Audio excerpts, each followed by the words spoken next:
If you're about to witness one of the most calculated crimes ever conceived behind prison walls, you better hit that subscribe button right now, because once this story grabs you, there's no turning back. Smash the like button if you're ready for the truth, and drop a comment telling me if you could ever pull off what these men did.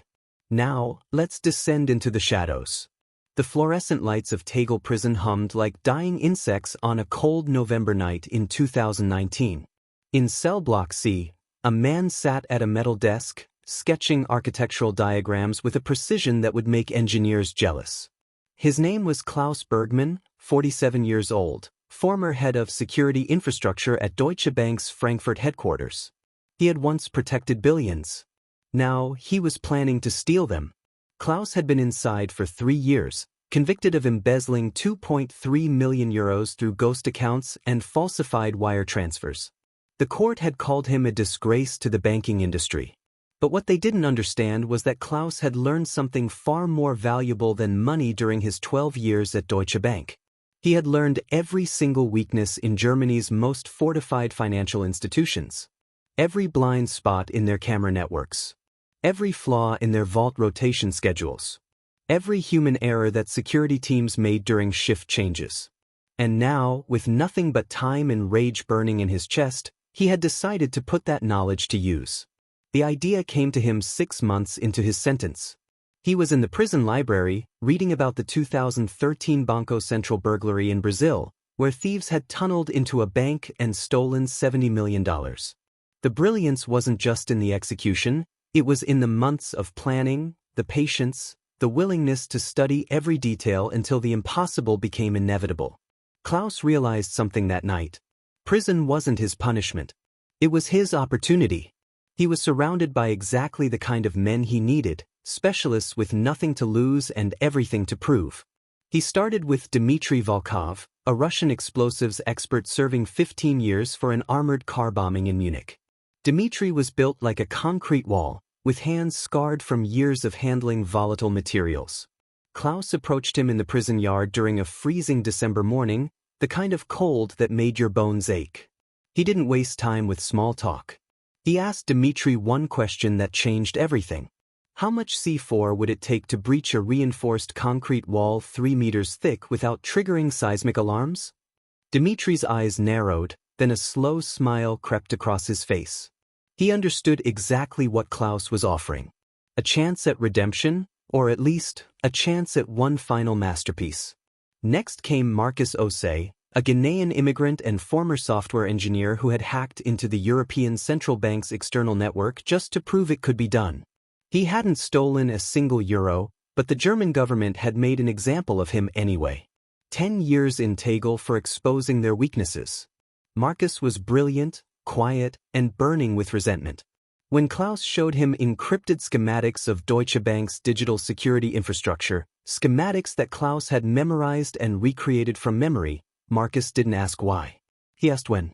Then there was Lucas Weber, a native Berliner and one of the most talented getaway drivers in Europe. He had evaded police in 3 countries during a jewelry heist that netted 8 million euros worth of diamonds.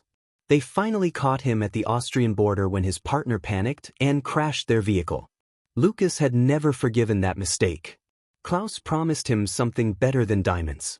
He promised him a perfectly choreographed escape where every variable was controlled, every route planned, every second accounted for. Over the following months, Klaus assembled his team. There was Joseph, a former construction foreman who understood structural engineering and knew how to navigate underground systems.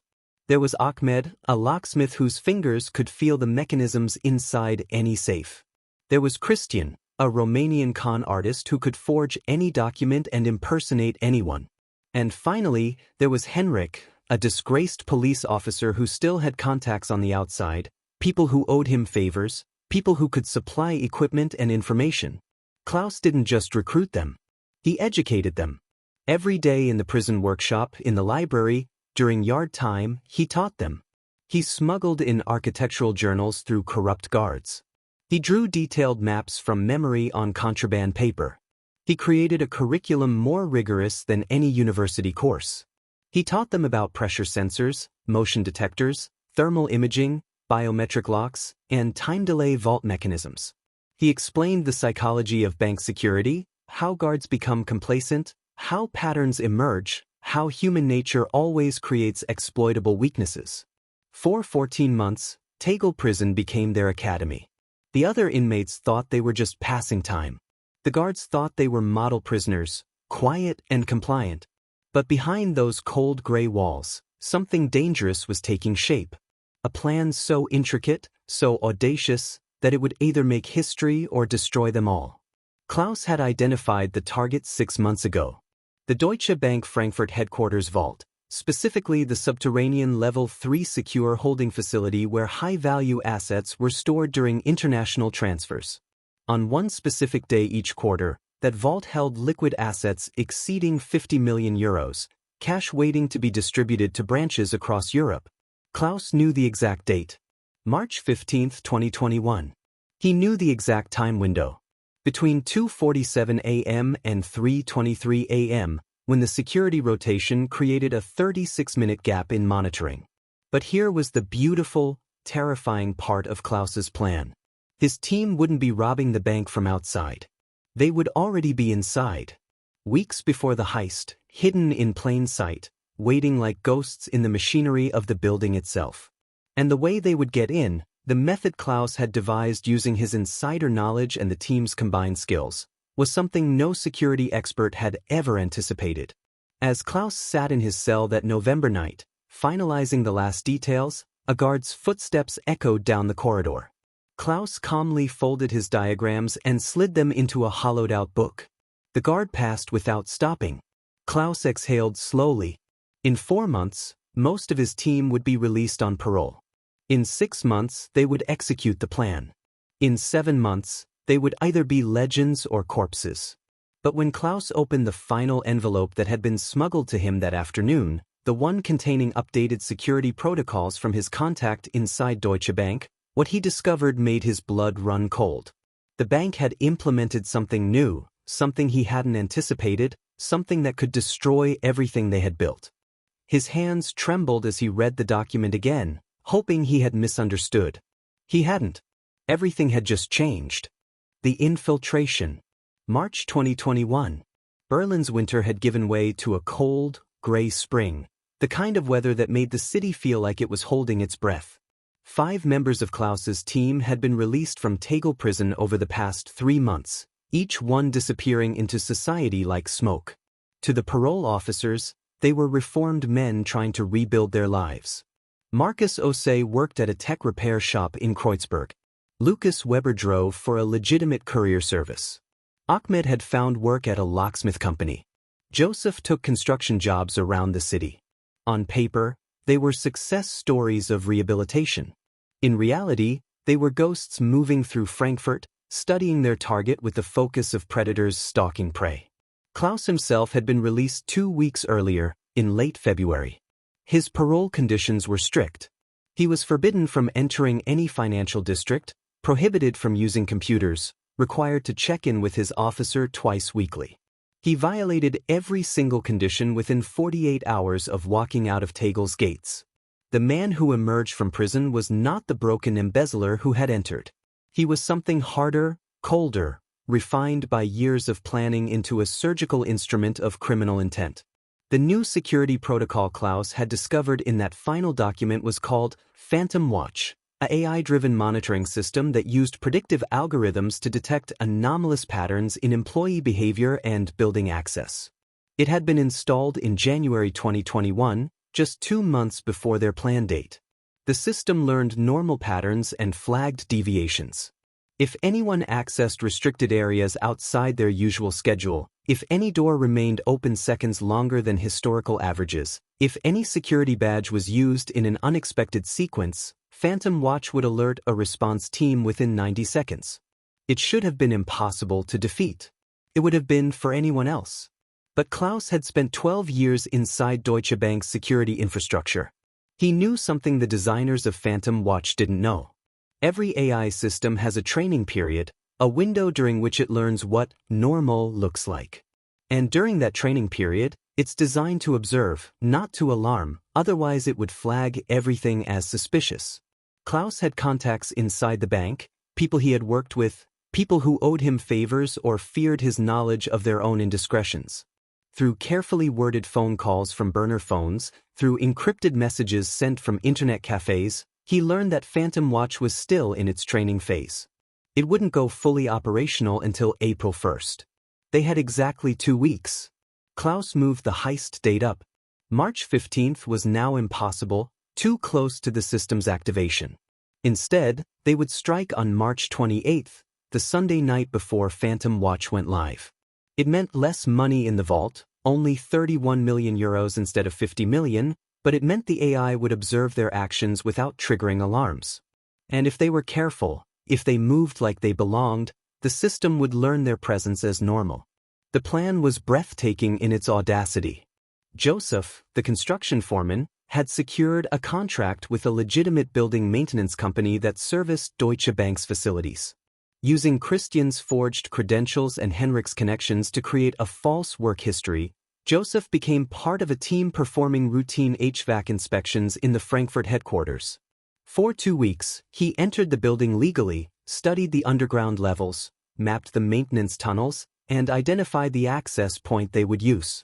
Every day, Phantom Watch observed Joseph's movements and learned them as normal employee behavior. Marcus, meanwhile, had done something brilliant. He had gotten himself hired by the very company that installed Phantom Watch, a cybersecurity firm called Secure Tech Solutions. Using a false identity Christian had created, complete with fabricated university credentials and employment history, Marcus spent 3 weeks working as a junior technician. He never touched the Deutsche Bank account directly, that would have been suspicious, but he learned the system's architecture, its vulnerabilities, its blind spots. He discovered that Phantom Watch had a fail-safe protocol. If the building's fire suppression system activated, the AI would enter a protected mode, prioritizing life safety over security monitoring. For exactly 8 minutes during a fire alarm, certain security protocols would be suspended to allow emergency evacuation. 8 minutes. That was their window. Ahmed had been studying the vault mechanism itself. Through Henrik's police contacts, they had obtained the vault's technical specifications, documents that should have been classified but were accessible to someone who knew which palms to grease.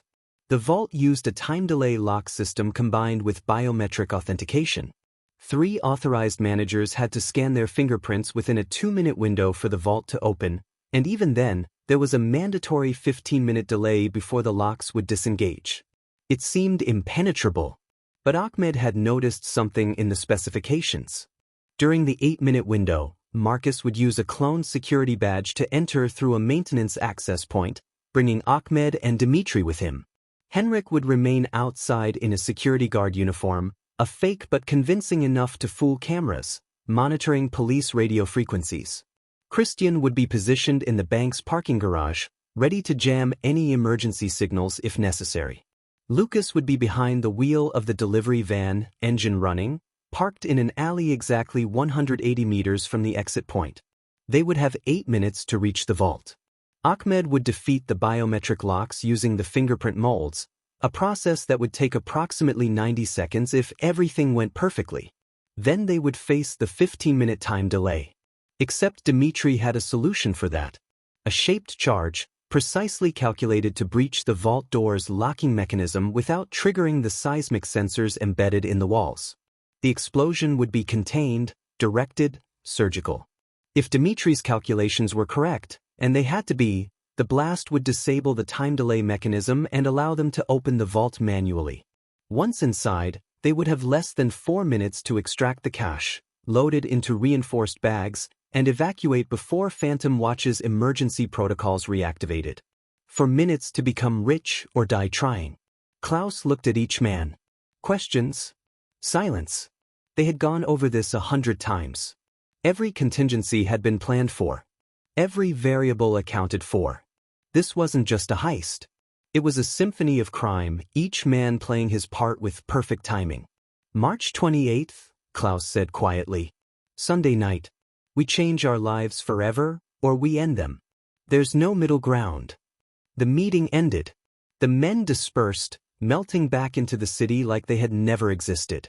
But none of them knew what Klaus had discovered that morning.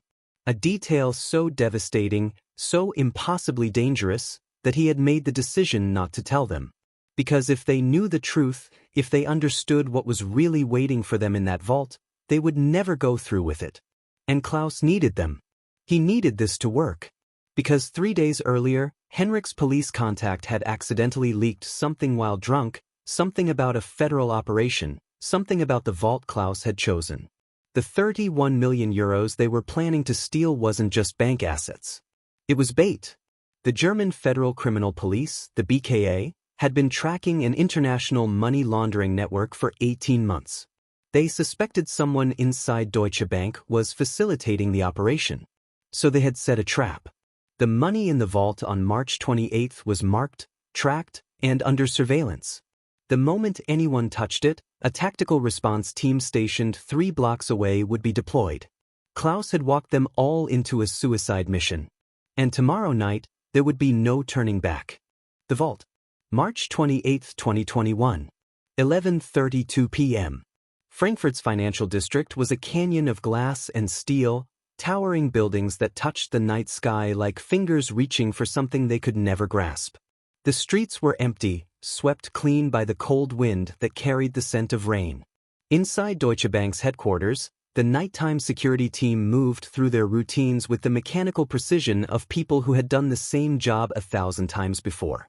They had no idea that beneath their feet, in the maintenance corridors of Level 3, a man had been waiting in absolute silence for the past 4 hours.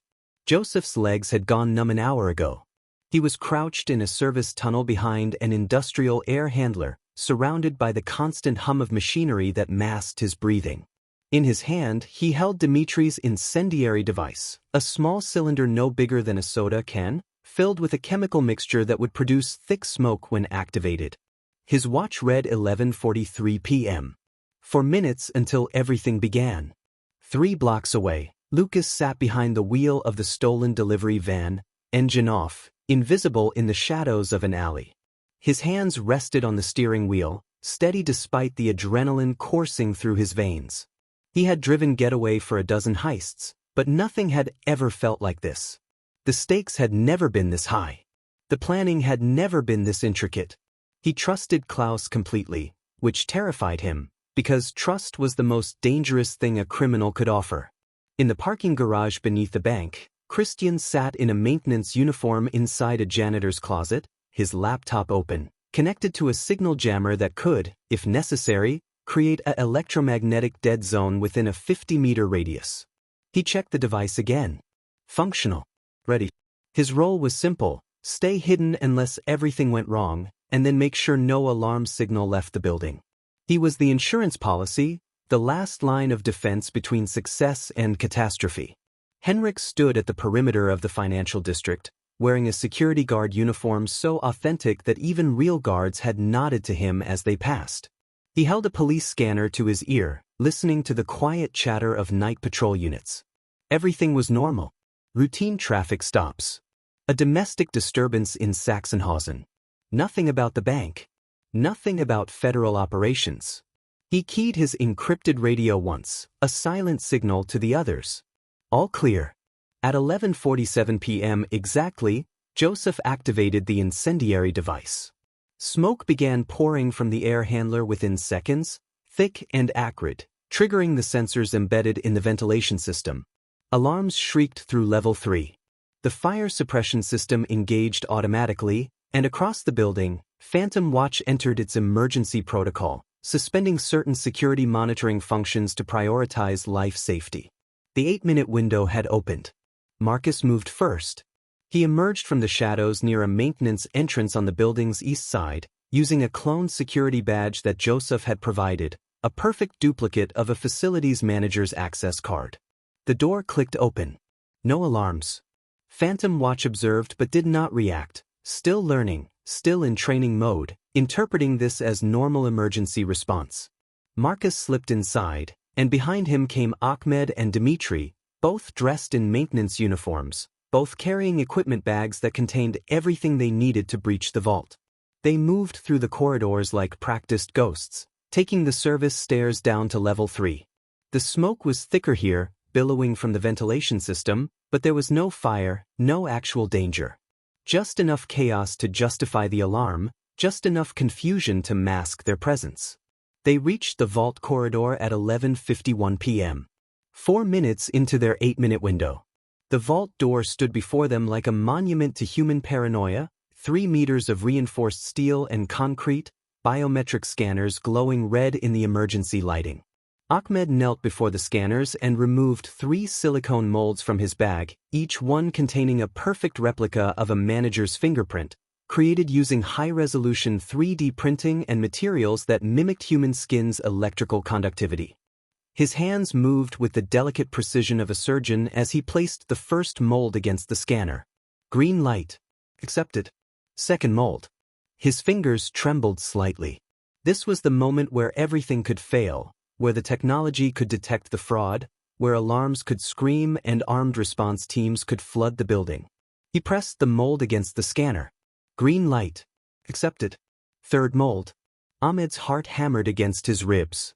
He positioned the final mold, applied pressure, and waited for what felt like an eternity compressed into 3 seconds. Green light. Accepted. The vault's display changed. Time delay lock engaged. 15 minutes until the door could be opened. Except they didn't have 15 minutes. They had less than 3 minutes remaining in their window before Phantom Watch reactivated. This was where Dmitry earned his place in the plan. The Russian explosives expert stepped forward, his scarred hands moving with practiced efficiency. He placed a shaped charge against the vault door's locking mechanism, a device he had constructed with such precision that it would direct the explosive force inward, toward the electronic lock components, while minimizing the blast radius that could trigger seismic sensors. It was a masterpiece of controlled destruction, the kind of work that took decades of experience to perfect. 30 seconds, Dmitry said quietly, his accent thick. When I blow this, we have maybe 2 minutes before building integrity sensors alert someone. Maybe less. Marcus checked his watch. 11:56 p.m. They were cutting it impossibly close. Do it. Dmitry set the charge, triggered the electronic detonator, and they all retreated around the corner. The explosion was not loud, more of a sharp crack than a boom, but the pressure wave was intense enough to make their ears pop. They rushed back to the vault as smoke cleared. The door's electronic display was dark, dead. The locking mechanism had been destroyed. Dmitry grabbed the manual override wheel and began turning it. The vault door swung open at 11:58 p.m. Inside, the vault was smaller than Klaus had described, but the stacks of cash were exactly where they should be. Rows of polymer cases, each containing bundled euros, organized with bureaucratic precision. Marcus, Ahmed, and Dmitry began loading the cases into their bags with desperate speed. They didn't count, didn't verify. They just grabbed everything they could carry. At 11:59 p.m., Phantom Watch reactivated. The AI system came back online and immediately began analyzing what had occurred during its 8-minute suspension. It detected the forced entry. It detected the vault breach. It detected unauthorized personnel in a restricted area. And within 90 seconds, exactly as designed, it would alert the emergency response team. But 90 seconds was enough. Marcus, Ahmed, and Dmitry ran through the smoke-filled corridors, carrying bags loaded with 31 million euros, moving toward the exit where Joseph was already waiting, having emerged from his hiding place. They hit the stairwell at a dead sprint, taking the steps 2 at a time, breathing hard, muscles burning. Behind them, somewhere in the building, alarms were beginning to sound, a different type of alarm, the kind that signaled security breach rather than fire. They burst out of the maintenance exit at 12:01 a.m. Henrik was there, his fake security uniform now discarded, wearing street clothes, his expression tense. Move. Police scanner just lit up. Federal units are responding. They know. They ran toward the alley where Lucas waited. The delivery van's engine roared to life as they approached. Doors slid open. They threw the bags inside and piled in after them. Lucas didn't wait for confirmation. He slammed the accelerator, and the van lurched forward, tires screaming against pavement.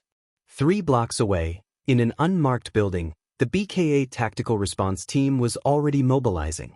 But they had anticipated thieves fleeing on foot or in a standard getaway vehicle. They had not anticipated Lucas Weber, one of Europe's most talented drivers, navigating a route he had practiced 50 times, exploiting every camera blind spot, every narrow alley, every second of their response delay. The van careened through Frankfurt's industrial district, Lucas's hands steady on the wheel despite the chaos. Behind them, sirens began to wail, but they were still distant, still blocks away. Lucas took a sharp turn into a warehouse complex, killed the lights, and skidded to a stop inside an abandoned loading dock. The switch had been pre-positioned here, a BMW sedan with false plates and a clean profile.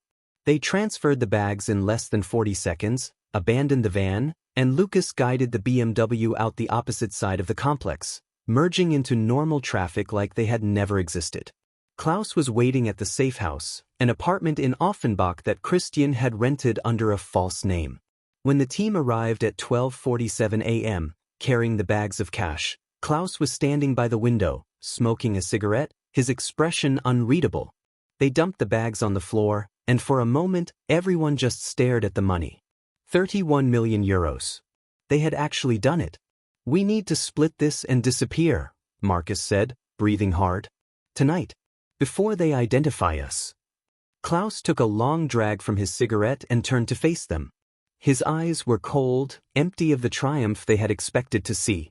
"There's something I need to tell you," he said quietly. "Something about this money." The room went silent. 3 days ago, I learned that the BKA has been tracking this cash. Every bill is marked. Every serial number is in a federal database. The moment any of us tries to spend it, deposit it, or launder it, they'll know. This money is toxic. It's a trap. Dimitri's face went pale. Ahmed looked like he might vomit. Marcus stepped forward, his voice shaking with rage. "You knew? You knew and you didn't tell us." "If I had told you, you wouldn't have gone through with it," Klaus said calmly. "And I needed you to go through with it." "Why?" Lucas demanded. "If the money is worthless, why did we risk everything?" Klaus smiled then, a thin, cold expression that made him look like a different person entirely. Because the money was never the point. He walked to a laptop on the table and turned the screen toward them. On it was a live feed from Deutsche Bank's security system, footage from inside the vault they had just robbed. While you were grabbing the cash, Phantom Watch was observing, learning, recording every detail of how you moved, how you bypassed the biometric locks, how Dimitri breached the door. That data is now permanently embedded in the AI's learning algorithm. "So what?" Henrik said, confused. "So now I own that data," Klaus continued. "I've been selling security vulnerabilities to interested parties for months. Criminal organizations, foreign intelligence services, people who pay extraordinary amounts for information about how to defeat systems like Phantom Watch. The footage of tonight, the methodology, the techniques, that's worth far more than 31 million euros. I've already sold it to 3 different buyers for a combined total of 80 million. The room erupted. Voices overlapped, accusations flew, and Dimitri actually pulled a knife before Joseph restrained him. But Klaus remained calm, unmoved by their fury. "You each get 10 million, he said, raising his voice over the chaos. "Untraceable cryptocurrency, already transferred to wallets I created for you. The credentials are in these envelopes." He held up 8 sealed envelopes. "The money in those bags goes back to the bank. I've already arranged for an anonymous tip that will lead police to this location tomorrow morning. They'll recover their cash, close their case, and think they won. But will already be gone. Free. And they'll never know what really happened."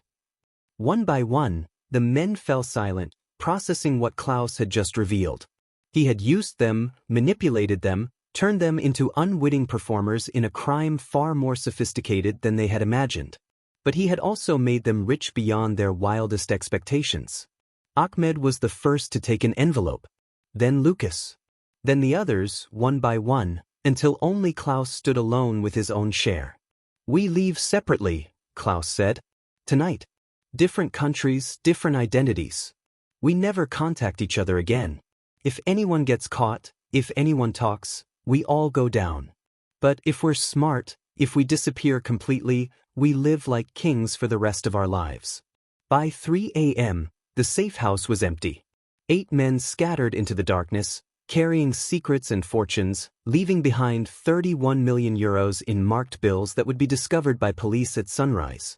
The heist made international headlines. Daring Frankfurt Bank robbery foiled, the newspapers declared. Thieves escape but money recovered. The BKA congratulated themselves on their quick response. Deutsche Bank upgraded their security systems. Phantom Watch was hailed as a success.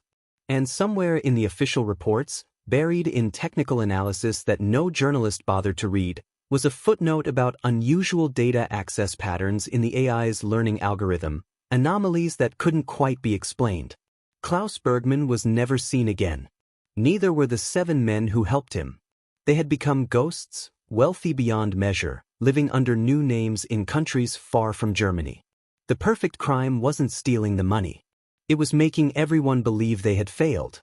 But 3 months later, in banks across Europe, security systems began experiencing breaches that exploited the exact vulnerabilities Klaus had sold. Vaults were opened using techniques identical to those used in Frankfurt. Biometric locks were defeated with the same methodology Ahmed had pioneered. And in anonymous cryptocurrency wallets around the world, transactions began flowing, billions of dollars moving through channels that authorities couldn't trace, couldn't stop, couldn't even fully understand. The 8 thieves from Tegel prison had done more than rob a bank. They had weaponized knowledge itself, turned their crime into a blueprint that would be used by criminals for years to come. They had taught the world how to defeat the undefeatable, and in doing so, they had changed the criminal landscape forever. If you think you know how this story ends, you're wrong.